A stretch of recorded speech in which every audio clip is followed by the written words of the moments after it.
Saudaraku rahmati Allah Subhanahu wa taala, di dalam pertemuan sebelumnya ataupun di dalam beberapa pertemuan sebelumnya kami sempat menyampaikan jabaran dari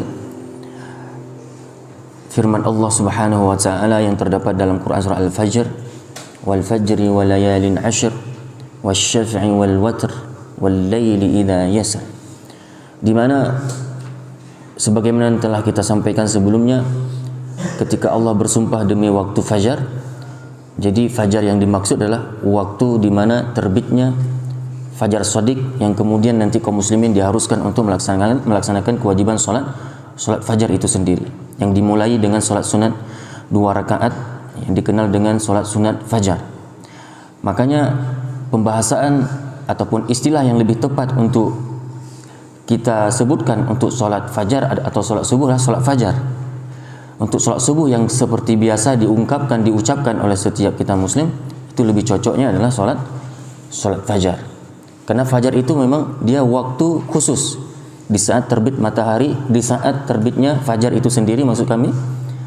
Dan di sini adalah ada 2 fajar, ada fajar kadzib, ada fajar shadiq.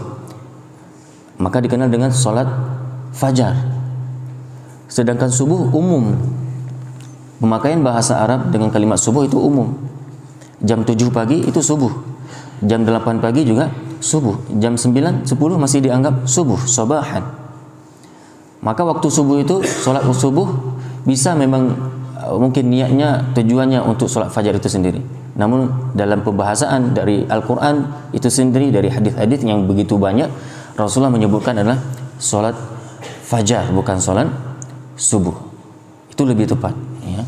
Karena memang kalau salat fajar tidak mungkin jam 9, nggak mungkin kita lakukan jam 8 pagi, itu bukan fajar lagi, itu sudah subuh. Nah ini, jadi subuh itu panjang waktunya dan memiliki makna umum, ya. Sedangkan fajar itu khusus, dan itu waktu yang telah dikhususkan memang.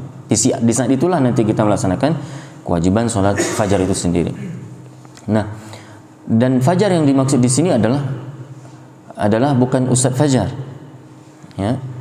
Karena banyak orang Al-Fajar, nama beliau Al-Fajar memang. Demi Ustadz Fajar, nah, bukan. Jadi demi Al-Fajar di sini para ulama khilaf. Dan nanti ada yang merajihkan secara jumhur ulama, dan qaulul jumhur dalam sebuah kaidah aqrabu ila shawab. Pendapat jumhur biasanya lebih dekat kepada kebenaran. Ada yang mengatakan fajar di sinilah seperti Imam As-Suyuti yang menyatakan bahwa fajar ini seluruh fajar. Setiap fajar, setiap hari selama masa hidup ini, setiap fajar itu memiliki keutamaan. Dan itu yang dimaksud dengan al-fajar di sini. Wal fajri, demi waktu fajar. Ya. Dan yang kedua ada yang mengatakan fajar di 10 pertama bulan Muharram. Dan ada yang mengatakan 10 pertama bulan Dzulhijjah khusus. Dan ada yang mengatakan itu adalah wal fajri, fajar 1 hari cuman, yaitu hari Idul Adha nantinya. Demi waktu fajar di hari Idul Adha. Jadi setiap tahun ada 365 hari, dan pastinya juga ada 365 fajar, salat fajar dalam setahun itu. Kemudian dalam setahun itu pula ada satu salat fajar yang paling agung, yaitulah salat fajar di hari Idul Adha. Dan para ulama kenapa mengatakan seperti itu? Karena ayat ini menyambung dengan ayat, ada kaitannya dengan ayat selanjutnya, yang mana Allah ingin menjelaskan dalam ayat-ayat berikutnya tentang keutamaan Idul Adha itu sendiri, keutamaan 10 pertama Dzulhijjah itu sendiri. Wal fajri wa layalin ashr, demi waktu subuh, demi waktu fajar di saat hari raya Idul Adha, dan demi 10 hari 10 malam yang agung. Ya, ini wal fajri wa layalin ashr wasyaf'i, dan demi waktu yang syafa', demi bilangan yang syafa'. Apa bilangan yang syafa' di sini? Yang genap, yaitu 10 Dzulhijjah. dan demi hari raya Idul Adha. Bisa dibahasakan seperti itu. Makanya wal fajri di situ masih satu paket dengan ayat selanjutnya, yang sehingga membuat para ulama menyimpulkan bahwa itu ada keterangan dalam hadis yang telah kami sempat bacakan, ya, bahwa yang dimaksud dengan al-fajr di sini fajar di hari nahar, di hari raya Idul Adha itu sendiri. Wasyaf'i wal watr, dan demi bilangan yang ganjil.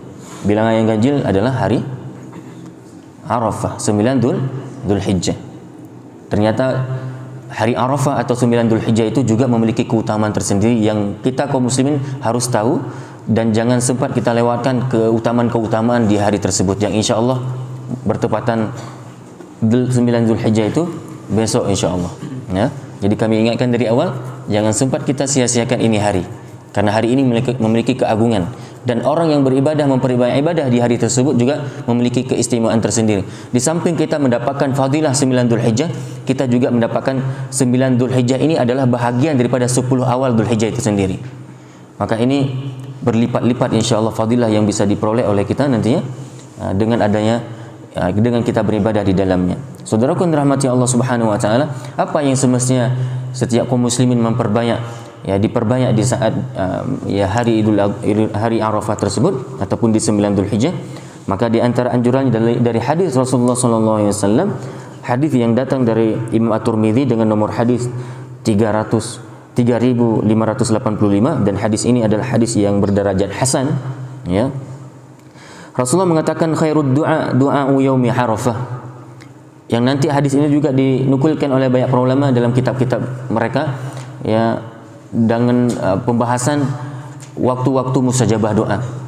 Yang nanti kita akan dapati salah satu waktu mustajabah doa adalah di 9 Dzulhijjah. Baik orang yang berada di Arafah itu sendiri ataupun yang tidak berada di Arafah, ya, yang berada di tanah air masing-masing, maka anjuran yang sangat adalah bagi kita untuk memperbanyak doa di hari Arafah atau di tanggal 9 Dzulhijjah insyaallah, ya. Apa kata Rasulullah? Sebaik-baik doa adalah doa pada hari Arafah.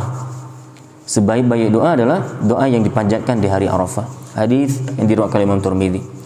Kemudian anjuran berikutnya adalah membaca bacaan terbaik yang dibaca para nabi pada senja Arafah. Ini. Ternyata di hari Arafah itu Nabi membiasakan satu zikir. Ya, pastinya Rasulullah tidak hanya dengan zikir itu saja. Banyak zikir yang dibacakan oleh Rasulullah dalam kesehariannya. Namun ketika hari Arafah, Rasulullah lebih memperbanyak ini zikir.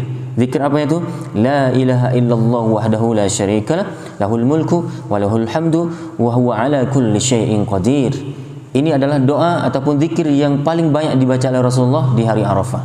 Sebagaimana terdapat dari hadis yang datang dari sahabat mulia Ali bin Abi Thalib radhiyallahu anhu secara marfu' sampai pada Rasulullah SAW, di mana Rasulullah menyebutkan afdalu ma qultu ana wan nabiyyun, bahkan bukan hanya Nabi sendiri Muhammad SAW, namun juga nabi-nabi yang lain juga kalau sudah masuk 9 Dzulhijjah, ya, membiasakan untuk membaca zikir ini. Afdalu ma qultu ana wan nabiyyun, ya, sesuatu yang paling utama yang aku baca dan juga para nabi baca asyiyatan Arafah, yaitu di saat pada senja hari Arafah. Senja hari ini yang dimaksud apa? Senja sore, waktu sudah senja, ya kan? Dan itu dibaca di saat senja, ya, menjelang ingin berbuka puasa bagi kita yang tidak di Arafah, ya, yang tidak berada di Arafah. Jadi kalimat utama yang aku dan para nabi ucapkan pada senja hari Arafah adalah la ilaha illallah wahdahu la syarikalah, lahul mulku wa lahul hamdu wa huwa ala kulli syai'in qadir. Ini yang beliau bacakan dan para nabi biasakan baca juga di saat senja hari di hari Arafah, ya. Hadis ini diriwayatkan oleh Imam At-Tabrani, ya, secara marfu', ya, diriwayatkan oleh Ali bin Abi Thalib radhiyallahu anhu dan dinukilkan oleh Syekh Albani juga dalam kitab As-Silsilah As-Shahihah, ya. Kemudian amal berikutnya yaitu bertakbir sejak subuh hari Arafah hingga hari tasyrik terakhir setiap ba'da salat. Ya, ini setiap ba'da salat dianjurkan sangat. Kalau sekarang juga udah boleh kita memperbanyak takbir, terkhususnya juga mulai besok sudah bisa bertakbir. Ya, dari Abdullah bin Umar radhiyallahu anhuma, ia berkata, "Ghadawna ma'a Rasulillah sallallahu alaihi wasallam min Mina ila Arafat, minnal mulabbi wa minnal mukabbir." Kami pagi-pagi bersama Rasulullah SAW dari Mina menuju Arafah. Di antara kami ada yang bertalbiyah dan di antara kami ada yang bertakbir. Hadis Sahih Muslim. Iya.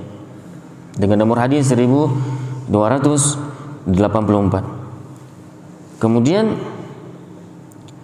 berpuasa pada hari Arafah bagi yang tidak berhaji dapat menghapuskan dosa 2 tahun. Ya, ini insya Allah jangan sempat kita lewatkan juga, di mana besok adalah bertepatan dengan 9 Dzulhijjah itu sendiri. Mari sama-sama kita serentak ya untuk berpuasa. Ya, yang di mana orang-orang yang berpuasa di hari tersebut kita akan mendapatkan fadilah berupa keampunan dari dosa kita setahun yang lalu dan setahun yang akan datang. Sedangkan puasa Muharram ataupun dikenal dengan puasa Ashura itu dapat terampunkan dosa kita insya Allah setahun yang lalu saja. Lebih besar, berarti lebih besar fadilah yang akan diperoleh bagi kita yang berpuasa di 9 Dzulhijjah. Di mana Rasulullah sallallahu alaihi wasallam bersabda dalam hadis yang datang dari Abu Qatadah radhiyallahu anhu, dia berkata bahwa Rasulullah sallallahu alaihi wasallam bersabda, "Siyamu yaumi Arafah ahtasibu 'ala Allah an yukaffira as-sanata allati qablahu was-sanata allati ba'dahu, wa siyamu yaumi Ashura ahtasib 'ala Allah an yukaffir al-sanata allati qablahu." Puasa Arafah 9 Dzulhijjah dapat menghapuskan dosa setahun yang lalu dan setahun yang akan datang. Puasa Ashura 10 Muharram akan menghapuskan dosa setahun yang lalu saja. Hadis Sahih Muslim.